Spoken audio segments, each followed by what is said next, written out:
Salam dostlar. Bugün sizə General Elçin Quliyevlə aparıcı Lalə Azərtaşla arasındakı əlaqələrdən danışacağam. Yox, bu siz düşündüyünüz sevgi, eşq əlaqəsi deyil. Deməli, dostlar, Lalə Azərtaşın bir neçə vətəndaşı aldatması barədə bizə şikayət daxil olub. Biz də bunun efirlərini nəzarətə götürmüşük. YouTube'da sizlər də baxa bilərsiniz. Burada gördüyünüz dələduz ginekoloq Yeganə və aparıcı Lalə ilə əlinə uşaqları alıb şou göstərirlər. Süni mayalanma mərkəzlərini reklam edirlər.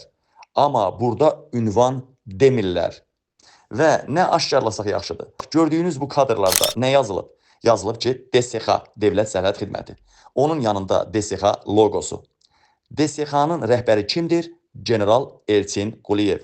Bundan nə nəticəyə gəlirik? Deməli, bu biznes generalındır və general öz biznesini reklam edir.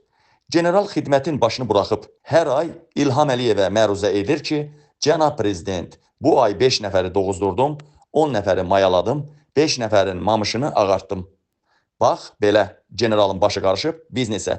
Sərhədlərdən də narkotiklər keçə-keçdi. İlham Əliyev. Bəs nə oldu? Hərbiçi bizneslə məşğul olmazdı. Ay millət, indi görürsünüzmü? İlham Əliyev sizi vergilərlə minir, amma onun generalı isə biznes açıb kefdədir. Yeri gəlmişkən, ginekoloqdan 30-dan çox ad, soyadlı vətəndaşlar şikayət edib. DSX hospitalında doğuşda uşaq ölümlərinin sayı çoxalıb. Bununla bağlı ayrıca efir olacaq.